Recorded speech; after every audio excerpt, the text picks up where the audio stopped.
নমস্কার বন্ধুরা, স্বাগত জানাই আপনাদেরকে আমার ইউটিউব চ্যানেলে। তো আজকে আমি একদম সহজ সরল আর কম সময়ের একটি রেসিপি নিয়ে চলে এসেছি, আপনাদের সামনে দেখাবো আজকে।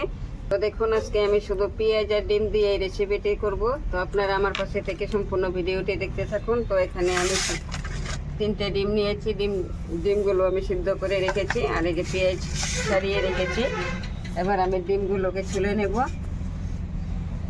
তো আমি ডিমটাকে ছুলে নিয়েছি, এবার আমি পেঁয়াজটাকে কুচি করে নেব।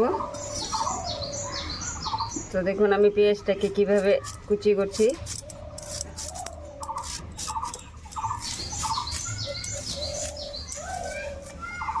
এভাবে আমি গোল গোল করে আমি পেঁয়াজটাকে কুচি করে নেব। তো দেখুন এখানে আমি ডিম ছুলে নিয়েছি আর পেঁয়াজটাকে এভাবে কেটে নিয়েছি। তো এবার আমি উনান জ্বালিয়ে কড়াইটা বসিয়ে দেব। আমার কড়াই গরম হয়ে গিয়েছে, এবার আমি দিয়ে দিলাম কড়াইয়ে তেল দিয়ে এবার একটু দিয়ে দেব লবণ। তেলে দিয়ে দেব 1 চিমটি হলুদ। এবার দিয়ে দেব আমি ডিমগুলোকে।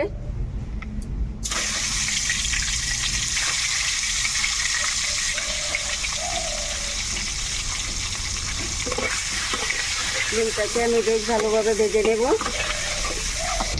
আমি একদম হালকা করে ডিমটাকে ভেজে নিয়েছি। এবার যে কড়াইয়ে তেল আছে, তো আর একটু তেল দিয়ে দেব। এবার আমি তেলটাকে ভালোভাবে গরম করে নেব। তেলটা গরম হয়ে গেছে, এবার আমি পেঁয়াজগুলোকেও হালকা করে ভেজে নেব।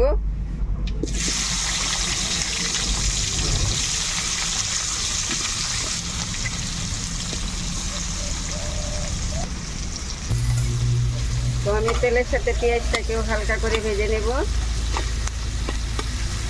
তো দেখুন আমি পেঁয়াজটাকে যে হালকা করে ভেজে নিয়েছি। দেখুন এবার আমি এই যে গ্রেট করে রেখেছিলাম মশলাগুলো, এখানে আছে জিরে, ধনে, আদা, পেঁয়াজ, রসুন একসাথে আমি গ্রেট করে নিয়েছি। এবার আমি এগুলোকে দিয়ে দেব।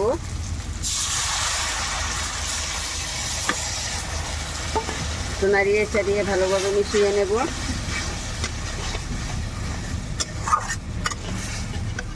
এখানে জিরে দেওয়া ছিল না, তাই এখানে এবার আমি জিরে গুঁড়োটা দিয়ে দেব পরিমাণ মতো হলুদ গুঁড়ো, আর দিয়ে দেব স্বাদ মতো লবণ। তো আমার সব কিছু উপকরণ দেওয়া হয়ে গেছে, এবার আমি ভালোভাবে মিশিয়ে নেব।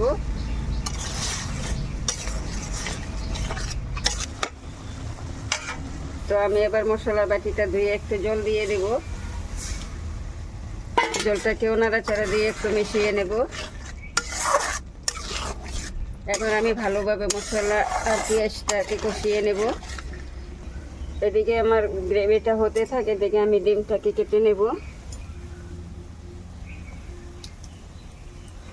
এখন এভাবে আমি দুফালা করে কেটে নিয়েছি। তো দেখুন আমার মশলা আর পেঁয়াজটা ভালোভাবে কষানো হয়ে গেছে। এবার দিয়ে দেব সামান্য একটু জল।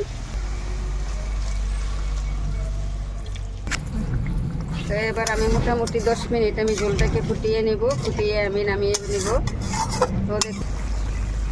তো এবার দিয়ে দেব উপর থেকে ধনে পাতা কুচি।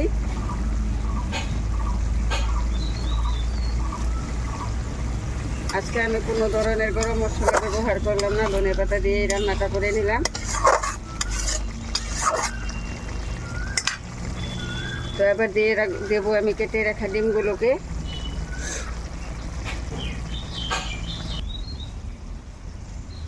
তো দেখুন বন্ধুরা, আমি কত কম সময়ে আমি রান্নাটা করে নিলাম। রান্নাটা আমার একদম কমপ্লিট। এবার আমি নামিয়ে নেব।